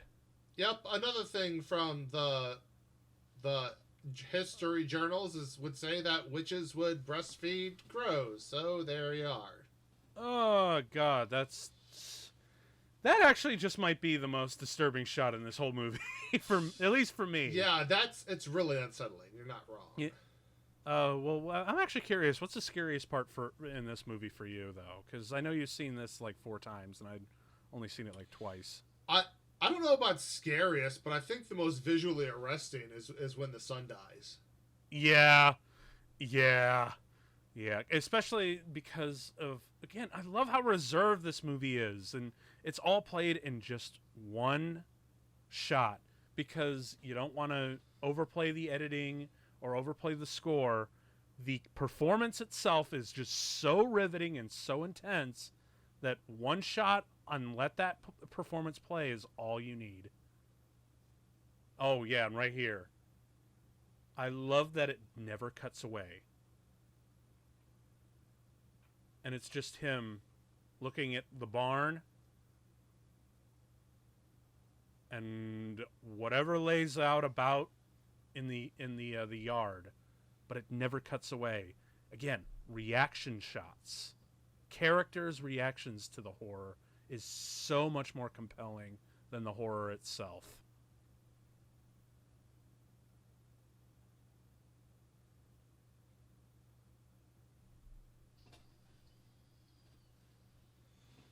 Okay, so I was wrong. Apparently there was just one jump scare in here.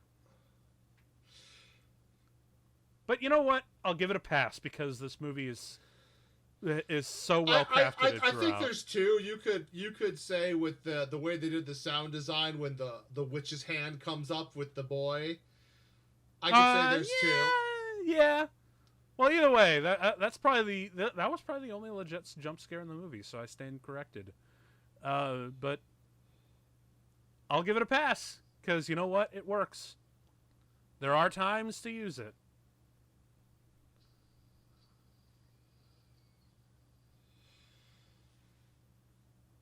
Death by... Boy, you... Hey, you know what? That just hit me.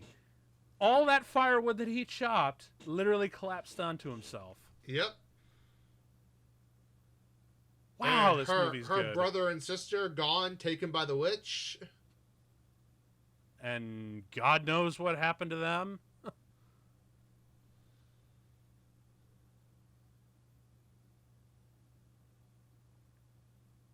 No, it's just Mum left.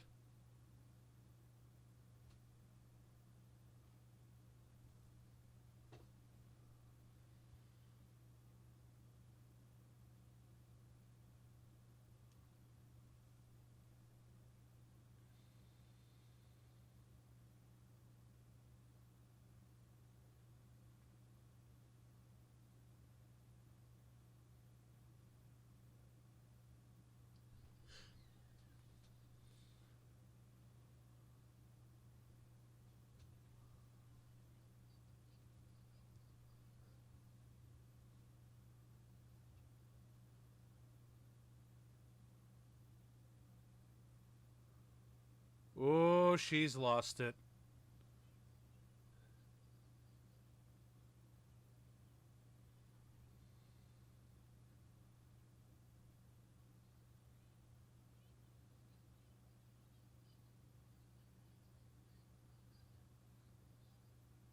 In all fairness, Mother, you were the one who put your hand on that book.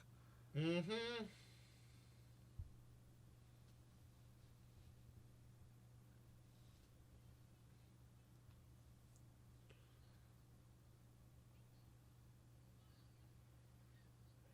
Boy, it really makes looks like makes Joan makes Joan Crawford look like Mother of the Year. Mommy dearest, no one.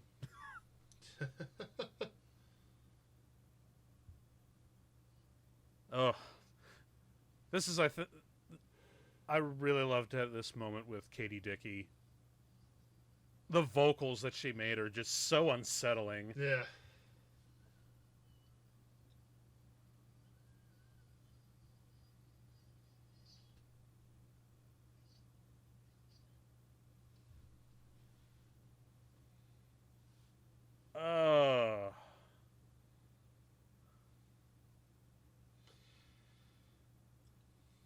God damn.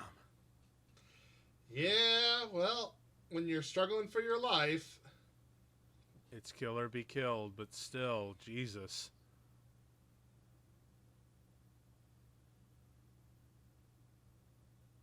I don't know what it is, but the imagery of the blood all over her mouth is just so. Yeah. It just feels correct, doesn't it? Considering what we have and what's presented. And also, I really love that the blood is the only. They really made the red pop in the color grade.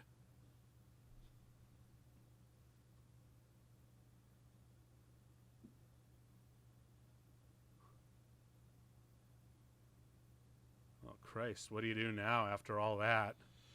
Right, like, and that's it. Church Society. What, you're gonna walk 2-3 days back to town with your whole family dead and just be like, hey, I'm back?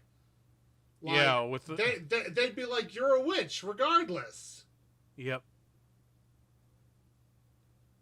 It's time to flee even further west. There really was 1630. There is no further west at this point. I mean, further west at this point is like, well, join a Native American tribe if they'll have you. Yeah, exactly. That's probably my point. At least they'd be a little bit kinder than her family probably was. But depends on the tribe. That's very true. At this point, the Native Americans were at their peak, and yeah, they weren't all perfect either. Well, yeah, and I don't know enough. I can't remember enough history. I don't know if this is when they were starting to rebel and kill the settlers or not yet. So yeah, my history on that is a little rusty. But I mean, there was probably at least some. Well, of we them did see some. Like, kill a white person. We did see some at the very beginning when they left town, which I thought was very interesting. But I do know that this is supposed to take place just about 30 or 40 years before the actual Salem witch trials. Yeah, I think this is supposed to take place in like 1630. So. Yeah.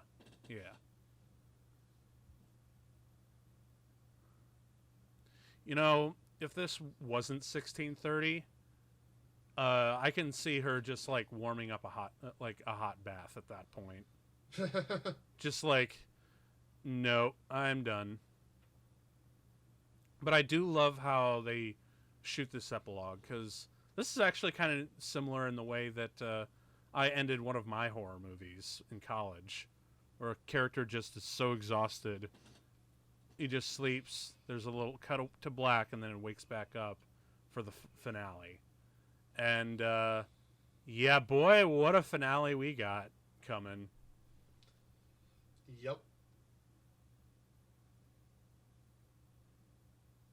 You know, I also wonder, and I'm glad that this movie does not show it, but I really wonder if her mother and father are still dead, rotting on the lawn.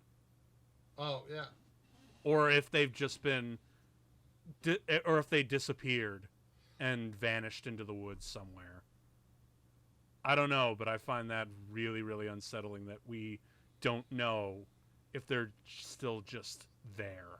Right.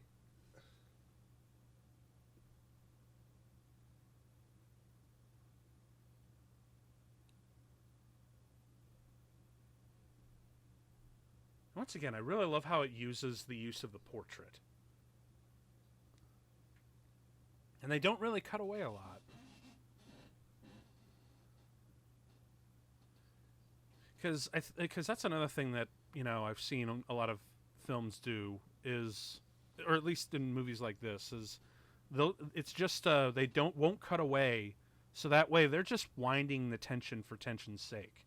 There's really not a whole lot of release of the tension, you know, but there is a lot of winding the tension up, just winding, and then it stops, and then I'll start winding again. Maybe you'll get a release. Maybe you won't. Ooh. The sound. I actually got to ask, because I mean, I have some pretty good speakers, and I'm listening to this on my headphones. But how creepy was this, listening to this scene, where the devil speaks? How was that in the theater? Oh, it was great. Like,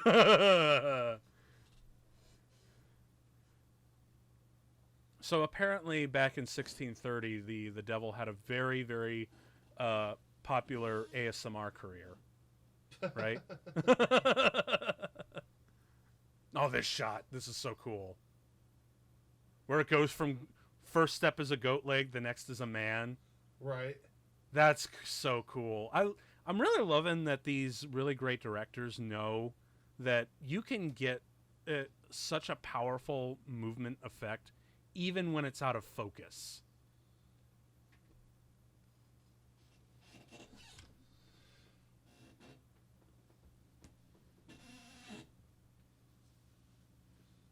Oh, I love it. I also love that he's hidden by a hat and has earrings.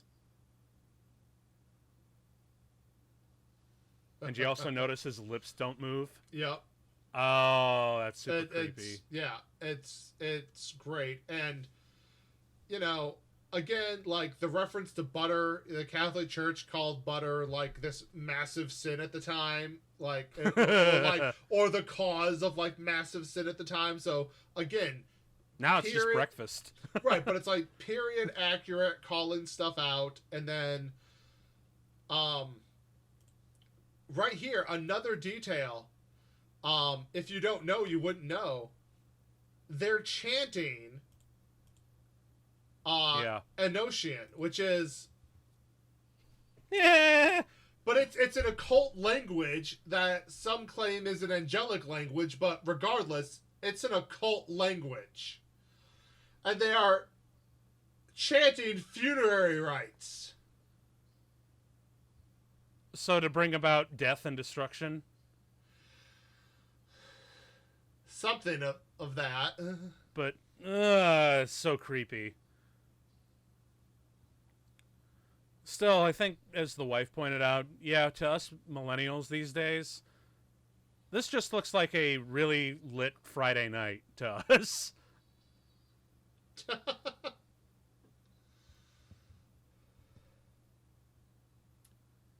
God, I also can't imagine that they actually had Anya Taylor-Joy nude out in these scenes. That had to have been a body double, because she had to have been like, what, 18, 19 at the time? I actually think a lot of it was like the back shots and things I think are body doubles. Yeah. Because, I mean, granted, they do film very, very far away, so it's very tasteful and but still. Whatnot. But, yeah. Still, what a great opening performance. Oh, it's so creepy.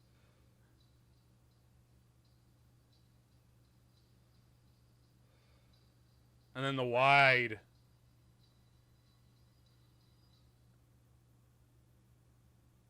Ooh.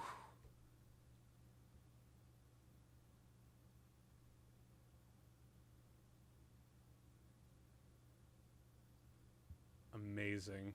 Yeah. Amazing. This now, right here, though. Yeah. It was inspired by many folktales, fairy tales, written accounts of historical witchcraft, including journals, diaries, and court records. I'm actually kind of surprised he didn't put that at the very front of the film. No, it is such an intentional, conscious choice, and it's great because, think about it, you just watched this whole movie, and it's a very intense, kind of visceral movie, and you want to think, like, man, like,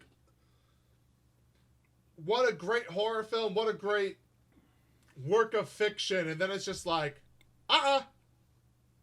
Yeah, because, well, I love that he did do that. I'm just saying, in a much more conventional movie, that would have been the opening text to the movie. But that's just it. In the conventional movie, the whole point is when you set the tone like that is you want people thinking of, oh, this is an actual historical tale. Now this isn't. This is just amalgamating a bunch of different things from the historical records and journals and things of that nature. Right. Court records. Authenticity, not accuracy. Exactly. And honestly, you usually get the best period pieces when they operate that way, when they're going more for being period authentic rather than Historically accurate. Historically accurate. Yeah. You know, case in point, one of my favorite movies, Master and Commander, is probably the most accurate depiction of life on a tall ship you're ever going to see. But the point here, though, is that if you're going in with that expectation, it changes how you are perceiving the movie. Mm-hmm. Like, that changes your mindset. And I don't think he wanted that mindset change, but by adding that at the end, not only does it then harken back to that mindset, it forces you to reevaluate everything you just watched, which is then going to further ingrain it in your mind. Oh, absolutely. Absolutely. Brilliant and creepy and a just genius move. Do you really appreciate the fact that the text here actually looks like a playbill? Oh, like yeah. And the fact that it's much more square in nature. It looks like, you know, the end credits of a 4x3 movie. Yeah, and I mean, I don't know. I think it's all played very, very well. And yes, absolutely. But you're right. More films should do that, especially if it's, you know, if it's like one of those movies that are either based on or inspired by real events. You should always put that stuff after the movie has rolled, not before. No, it depends on what there's as I just said, there's reasons to have it in both ways. If you want people in a certain mindset, it's fine to have it beforehand. That's the whole point. However, it can also be used effectively to, you know, change a perspective later on, like it is here. Yeah. So I definitely think there's reasons to have it before and after. But yeah. So one of the reasons I think this film is so good and is going to be an enduring classic is you can obviously tell that, you know, the writer and director, that Ezra's here, has a passion for what he's making. Yes, absolutely. It's like he cares about this. And I think a lot of the best film comes from that kind of stuff. I mean, one of my personal favorites, you know, is Wes Anderson, and as stylized and as his movies are, and, you know, I know that the people are going to love him or hate him, whatever. There is such a passion for what he does. Absolutely. You know, this man has a vision and he's out to create it, and that you get that feeling here. This man had a vision and he was out to create it, and my gosh, like, how could anyone say that Robert Eggers on his first feature-length film, like, didn't just knock it out of the park? My gosh. Mm-hmm. And, well, it also really goes to show, because if you look at his filmography before that, he did short films. He did Hansel and Gretel and the Telltale Heart. But he was also a production designer as well. Well, so right.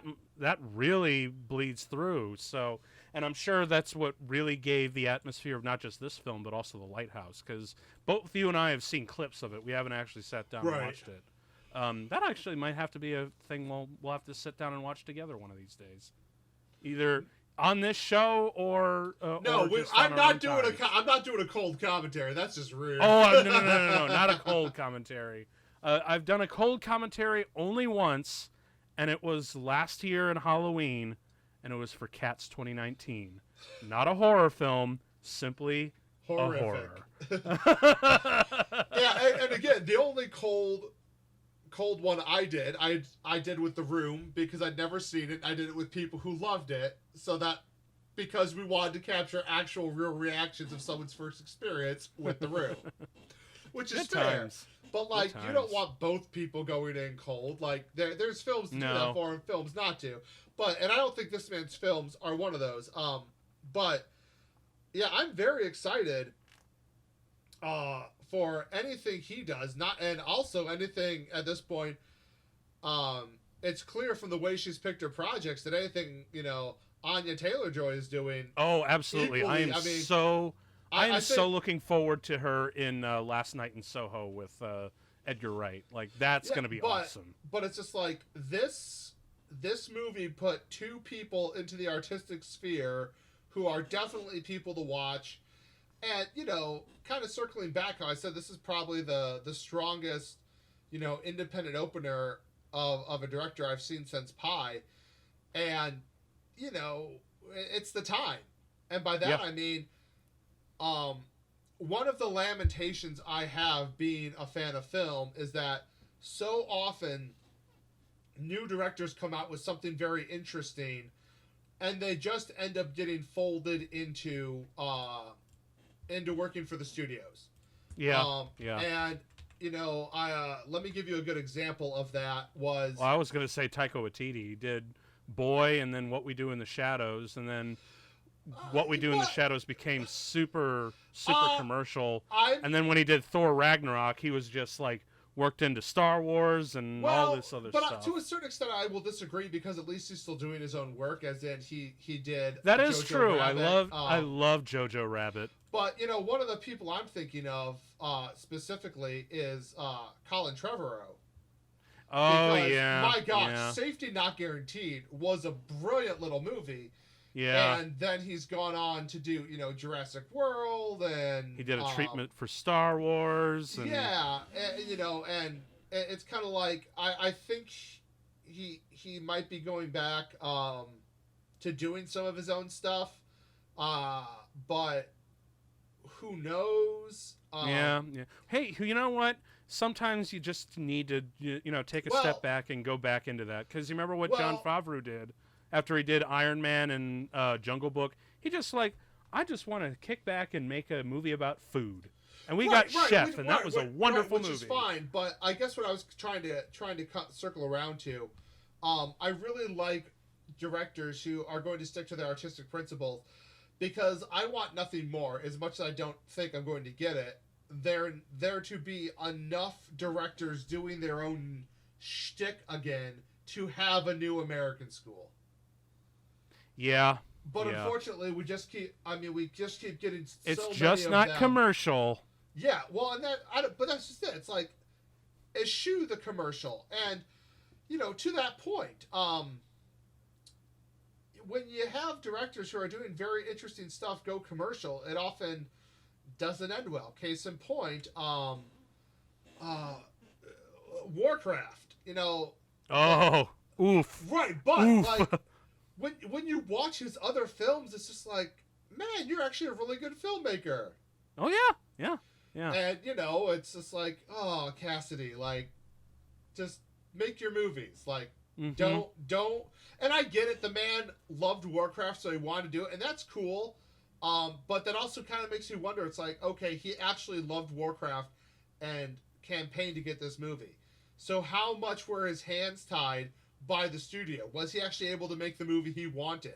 I mean, who knows? He turned in 2 fantastic Spider-Man movies, and then the third took a steaming pile dump on everything. So who knows? Who really knows? Because I know, especially for the third one, he was juggling a lot from that. But it's something you'll have to ask Sam. Sorry, I had the name wrong. It was Duncan Jones. I was thinking of...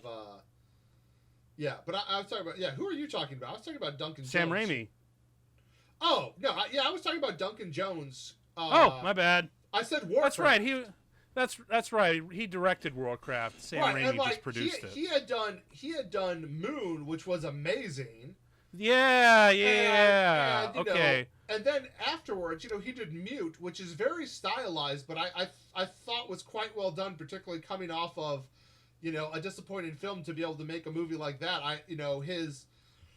The vision and the message of that movie was great. And that's kind of the whole thing, is like, I really just want these great directors, or these just interesting doing directors, what they want. Right. And here's kind of, I guess, what I'm hearkening to. If they're going to make a studio movie, this is what annoys me. The studios want too much control because they're trying to make this commercial product. But it's like, if you find someone who loves your source material and you just let them do it, that already has the talent, you're probably going to get what you want better than what you think you want. Yeah. And case in point, right now, Dune. Yeah, exactly. Exactly. Look, you can be as picky as you want in the hiring process of your director, but once you've got them, let them go. Exactly. Look, if you really want to be really specific, hire your director and then let them do the job. Do not micromanage. Right, and I think that's so often what has kind of become the problematic issue with why, Although to some extent, though, I do kind of get why they want to micromanage it a little bit. Like they look back to Heaven's Gate well, and shit like that. But at the same time, it's like I understand that there's the worry there. However, if you want people to stop complaining about or to stop having the issues of like there's nothing original, it's all so boring, it's all just rehashed. I mean, look, love it or hate it, the revenues for feature Star Wars films have dropped. Yeah. I mean, those because movies they are weren't very good. Right, those movies were not bringing in the dollar values that they were anticipating. And it's like, yeah, well, this is what happens when you don't have a firm hand at the helm and you exert too much studio control. Mm-hmm. It's like you need to if you were gonna do a trilogy, you need to hire someone who was on board to do the whole thing, whether as necessarily the director or as like an overall like producer, runner, whatever. But you need to have somebody, or just like an overarching story, Well, right, but you need to have somebody with a firm hand on it, and they never Absolutely. did. And that's kind of the point. It's like, as you said, like you find the right person and you let them work. Yeah, and thankfully they got to work in this case. And right, and I love the fact that like he's just still doing his own thing, and that's wonderful. That's what I want to see him do. And basically, I guess my encouragement is, if you're a director doing stuff and you're thinking about and you are having that opportunity, I know you're seeing the stars and you're seeing the possibilities, but if they're not going to give you creative control, you don't sign on. That's my encouragement. Yeah. I think that about wraps up this Halloween special. Did you have a good time watching this? Because I always have a good time watching this. Oh, it's so good. And I really do hope that one day people are going to look back and say, this truly is a bona fide classic of horror. Yeah. It's going to be... And hopefully, people will think it's so good that they'll pop onto this channel and watch it with us. Right? Hey, I mean, that's the hope. Look, I love doing this. You love doing this. We can do this forever. But you know what? We're doing this to share our love with other people. So... And how... So, I guess that wraps it up for this Halloween special. I've been Tim. I've been Sean. And you'll never have to watch a movie alone again. Peace.